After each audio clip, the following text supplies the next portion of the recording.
നമസ്കാരം. ഞാൻ നിങ്ങളുടെ സ്വന്തം ശരവൺ മഹേശ്വർ. കാലമേ പാർവതിയോട് പറയൂ എന്ന 101 കവിതകളടങ്ങിയ സമാഹാരത്തിലെ ഭാവം എന്ന കവിതയെക്കുറിച്ചാണ് ഞാനിവിടെ നിങ്ങളോട് പറയാൻ പോകുന്നത്. സ്പാർക്ക് മീഡിയ അവതരിപ്പിക്കുന്ന ഈ പ്രോഗ്രാമിൻ്റെ വിവിധ എപ്പിസോഡുകൾ നിങ്ങളെല്ലാം കണ്ടു കാണുമല്ലോ. ഓരോ കവിതയുടെയും ജനനം, അതേപ്പറ്റിയാണ് ഞാൻ ഓരോ കവിതകൾ അവതരിപ്പിക്കുന്നതിന് മുന്നേ പറയുന്നത്. ഓരോ വ്യക്തിയും സ്വയം ചിന്തിക്കുകയാണ്,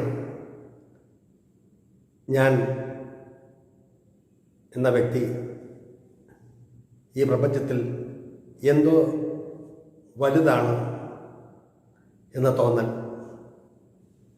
അത് സാമ്പത്തികമായും സാങ്കേതികമായും വളർച്ചയുടെ പടവുകൾ കടന്നു പോകുമ്പോൾ നമുക്ക് അർഹിക്കാത്ത പലതും നേട്ടങ്ങളായി നമ്മുടെ മുന്നിൽ വന്നെത്തുമ്പോൾ നമ്മുടെ മനസ്സിൽ അറിയാതെ ഉരുത്തിരിയുന്ന അഹംഭാവം, അത് അഹംബോധമായി മാറുമ്പോഴും നമ്മൾ മറ്റുള്ളവരെക്കാൾ ഉന്നതിയിലാണ് ജീവിക്കുന്നത് എന്നതും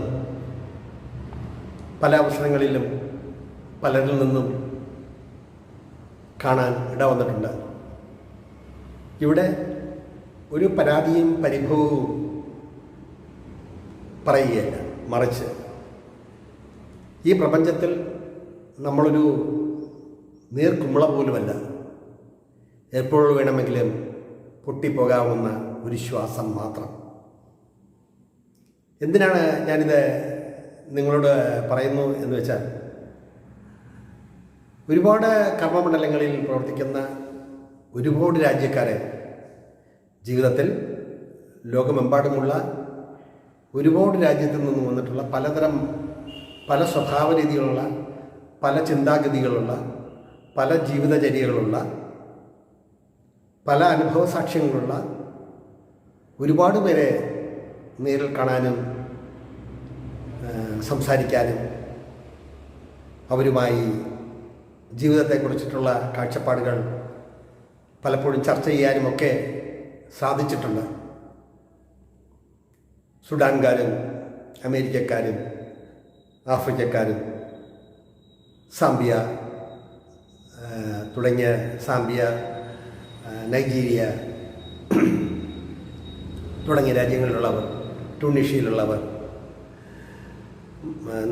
ഇന്ത്യക്കാർ, ഇന്ത്യയിലെ പല സ്റ്റേറ്റുകളിൽ നിന്നും വന്നവർ, നേപ്പാളികൾ, ബംഗ്ലാദേശുകാർ, അങ്ങനെ വൈവിധ്യങ്ങളുടെ ഒരുപാട് നിറക്കൂട്ടുകൾ ചേർത്ത് ചാലിച്ച് നമ്മൾ ആകാശത്തേക്ക് വിതറുമ്പോൾ ഒരു പ്രത്യേക സൗന്ദര്യം നമുക്ക് അനുഭവപ്പെടും.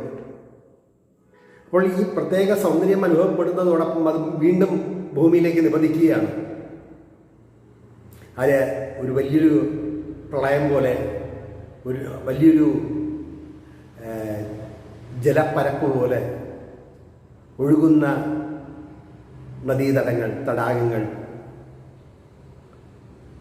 നീർച്ചാലുകൾ എല്ലാം ഈ പ്രപഞ്ചത്തിൽ സ്ഥായിയായി നിലകൊള്ളുമ്പോഴും നാമെന്ന ശ്വാസം, നാമെന്ന മനുഷ്യൻ വിചാരിക്കുന്നു നാം എന്തൊക്കെയാണ് എന്നുള്ളൊരു തോന്നൽ. ആ തോന്നലൊക്കെ ക്ഷണികമാണ് എന്നാണ് എനിക്ക് പറയാൻ തോന്നിയത്. അങ്ങനെ അനുഭവത്തിൻ്റെ, തീക്ഷ്ണമായിട്ടുള്ള അനുഭവത്തിൻ്റെ ഒരു ഏടിൽ, ഒരു ഓർമ്മപ്പെടുത്തലിൽ എഴുതിയൊരു കവിതയാണ് ഭാവം. നമ്മുടെ അനുഭവങ്ങളാണ് നമുക്ക് സൃഷ്ടിയുടെ ജനനത്തിന് പാത്രീഭവിക്കുന്നത്. അല്ലാതെ മറ്റുള്ളവരുടെ കുറ്റങ്ങളും കുറവുകളും ചൂണ്ടിക്കാട്ടി ഉന്മത്തമായ ഒരു മേഖലയിലേക്ക് എത്തപ്പെടാൻ വേണ്ടിയല്ല. നമ്മളോട് ഓരോരുത്തർ ഓരോ തരത്തിൽ പെരുമാറുമ്പോൾ അവരിൽ നിന്നുണ്ടാകുന്ന അനുഭവങ്ങൾ നമ്മളിൽ നിന്ന് അവർക്കുണ്ടാകുന്ന അനുഭവങ്ങൾ, അവർ നമ്മളെ പറ്റിയുള്ള വിലയിരുത്തൽ, നമ്മൾ അവരെ പറ്റിയിട്ടുള്ള വിലയിരുത്തൽ, ഇതെല്ലാം ഒന്നുമല്ല എന്ന് കാലാന്തരത്തിൽ മനസ്സിലാക്കുന്നൊരു അവസ്ഥാഭേദം ഓരോ ജന്മത്തിലും, ഓരോ മനുഷ്യഹൃദയത്തിലും, ഓരോ മനുഷ്യരിലും നമുക്ക് കാണാൻ കഴിയും. നീണ്ടു നിവർന്നു കിടക്കുന്നൊരു പാത പോലെ, ഒടുങ്ങാത്തൊരു പാത പോലെ നമ്മൾ നടന്നു മുന്നേറുകയാണ്. നേട്ടങ്ങളെല്ലാം വെട്ടിപ്പിടിച്ച് മുന്നേറുമ്പോഴും നമ്മുടെ പിറകിൽ നമ്മളറിയാണ്ട് ഒരു നിഴൽ നമ്മളെ സ്പർശിച്ചുകൊണ്ടാണ് മുന്നോട്ട് പോകുന്നത്. അതിൻ്റെ ഗതി എങ്ങോട്ടാണ്, അത് എവിടെയാണ് നിൽക്കുന്നത് എന്ന് നമുക്ക് പറയാവതല്ല. അപ്പോൾ അതുപോലെയുള്ള ഒരു അനുഭവം 1994 എനിക്കുണ്ടായി. അനുഭവത്തെപ്പറ്റി ഇവിടെ പറയുന്നില്ല. ആ ഒരു അനുഭവം ഒരു ജീവൻ്റെ വിളക്ക് അണയുകയാണ് ഉണ്ടായത്. അതേപ്പറ്റിയൊന്നും ഇത്തരണത്തിൽ ഞാൻ പറയുന്നില്ല. പക്ഷേ ഉദ്ദീപ്തമായ ഓർമ്മകൾ നമ്മെ എപ്പോഴും അലട്ടിക്കൊണ്ടേയിരിക്കും. ഓരോ ജീവൻ്റെ കണികയും നമ്മൾ ജീവിച്ച് കാലത്തിൻ്റെ നെരിപ്പൊടിയിൽ എരിഞ്ഞണങ്ങിക്കഴിഞ്ഞാലും ഏതാനും നാൾ മാത്രമേ നമ്മളെന്നുള്ള നമ്മുടെ നിഴൽ അല്ലെങ്കിൽ നമ്മളെന്നുള്ള ചിന്ത പലരിലും ഉണ്ടാകൂ. അത് കഴിഞ്ഞാൽ കാലത്തിൻ്റെ വിസ്മൃതിയിൽ ലയിച്ചു ചേരുകയെന്ന് വിവാഹമുള്ളൂ. ഇത്ര മാത്രമേ ഞാനിവിടെ പറയാൻ ഉദ്ദേശിക്കുന്നുള്ളൂ. ഈ കവിതയുടെ പേര് ഭാവം എന്നാണ്. നടനും സംഗീതത്തിൽ അറിവുള്ള ആളും പ്രഗത്ഭനായ ഒരു വ്യക്തിയാണ് അശോകൻ പുത്തൻവീട്. അദ്ദേഹമാണ് ഈ ഗാനം എനിക്ക് വേണ്ടി, ഈ കവിത എനിക്ക് വേണ്ടി ആലപിച്ചിട്ടുള്ളത്. അത് നിങ്ങൾക്ക് ഉൾക്കൊള്ളാൻ കഴിയും. എന്നിരുന്നാലും അതിൻ്റെ ഒരു 3-4 വരികൾ നിങ്ങൾക്ക് വേണ്ടി പറഞ്ഞുകൊണ്ട് ഞാൻ ഈ വാക്കുകൾ നിർത്തട്ടെ. ആത്മാവിൽ നിന്നുരുത്തിരിയുന്നു മാറ്റങ്ങൾ, ആത്മാവിൽ നിന്നുരുത്തിരിയുന്നു മാറ്റങ്ങൾ, ചിന്തയുടെ ചിന്തേരിൽ രാഗിയെടുത്തൊരു ജന്മം, കൊട്ടിപ്പാടുന്നു ഞാനെന്തെല്ലാമാണെന്ന്, കൊട്ടിപ്പാടുന്നു ഞാനെന്തെല്ലാമാണെന്ന്, പിന്നെയും പിന്നെയും തുഴയുന്നു വഞ്ചിപ്പാട്ടുപാടി, പിന്നെയും പിന്നെയും തുഴയുന്നു വഞ്ചിപ്പാട്ടുപാടി. ബാക്കി അദ്ദേഹത്തിൻ്റെ നാദധാരയിലൂടെ നിങ്ങൾ കേൾക്കുക, ആസ്വദിക്കുക. നിങ്ങൾക്ക് ഇഷ്ടപ്പെട്ടു കാണുമെന്ന് കരുതട്ടെ. ഇവിടെ നിർത്തട്ടെ എൻ്റെ വാക്കുകൾ. നന്ദി, നമസ്കാരം. ആത്മാവിൽ നിന്നുരുത്തിരിയുന്നു മാറ്റങ്ങൾ, ചിന്തയുടെ ചിന്തേരിയാകിയെടുത്തൊരു ജന്മം, ആത്മാവിൽ നിന്നുരുത്തിരിയുന്നു മാറ്റങ്ങൾ, ചിന്തയുടെ ചിന്തേരിയാകിയെടുത്തൊരു ജന്മം, കൊട്ടിപ്പാടുന്നു ഞാൻ എന്തെല്ലാമാണെന്ന്, പിന്നെയും പിന്നെയും തുഴയുന്നു വഞ്ചിപ്പാട്ടുപാടി, എവിടേക്കും ഇല്ലാതെ ഉന്മത്തമായ ഒരു ലോകം തേടി, കൊട്ടിപ്പാടുന്നു ഞാൻ എന്തെല്ലാമാണെന്ന്, പിന്നെയും പിന്നെയും തുഴയുന്നു വഞ്ചിപ്പാട്ടുപാടി, എവിടേക്കും ഇല്ലാതെ ഉന്മത്തമായ ഒരു ലോകം തേടി.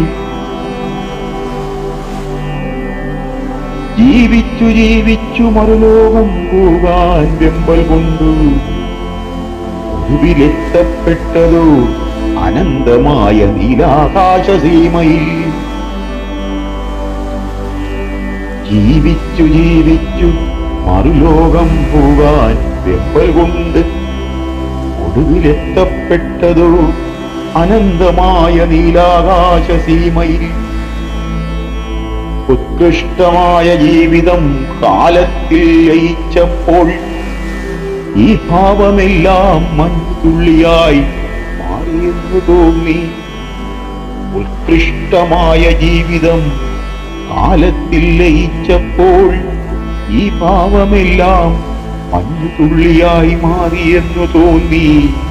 മടങ്ങാൻ വെമ്പൽ കൂടി മനസ്സെന്ന ലോകം,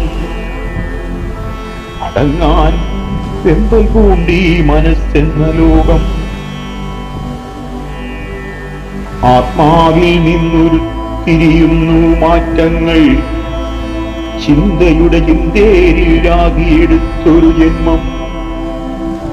കൊട്ടിപ്പാടുന്നു ഞാൻ എന്തെല്ലാമാണെന്ന്, പിന്നെയും പിന്നെയും തുഴയുന്നു വഞ്ചിപ്പാട്ടുപാടി. എവിടേക്കെന്നില്ലാതെ ഉന്മത്തമായ ഒരു ലോകം തേടി. ഒന്നുമില്ലാതായി എന്ന് തോന്നുന്ന നിമിഷമാണ് നമ്മളിൽ പരിവർത്തനത്തിന്റെ ചെണ്ടമേളം തുടികൊട്ടുക. ഒന്നുമില്ലാതായി എന്ന് തോന്നുന്ന നിമിഷമാണ് നമ്മളിൽ പരിവർത്തനത്തിന്റെ ചെണ്ടമേളം തുടികൊട്ടുക. ചൊല്ലാം ഈ തന്ത്രികൾ മീട്ടി ഭാവയാമീ രഘുരാമം. ചൊല്ലാം ഈ തന്ത്രികൾ മീട്ടി ഭാവയാമീ രഘുരാമം. ഭാവഭേദമില്ലാത്ത കാലങ്ങളോളം, ഭാവഭേദമില്ലാത്ത കാലങ്ങളോളം ആത്മാവിൽ നിന്നുരുത്തിരിയുന്നു മാറ്റങ്ങൾ. ചിന്തയുടെ ചിന്തേരിൽ രാഗിയെടുത്തൊരു ജന്മം. കൊട്ടിപ്പാടുന്നു ഞാൻ എന്തെല്ലാമാണെന്ന്, പിന്നെയും പിന്നെയും തുഴയുന്നു മഞ്ഞിപ്പാട്ടുപാടി. ഇവിടേക്കെന്നില്ലാതെ മൊത്തമായ ഒരു ലോകം തേടി.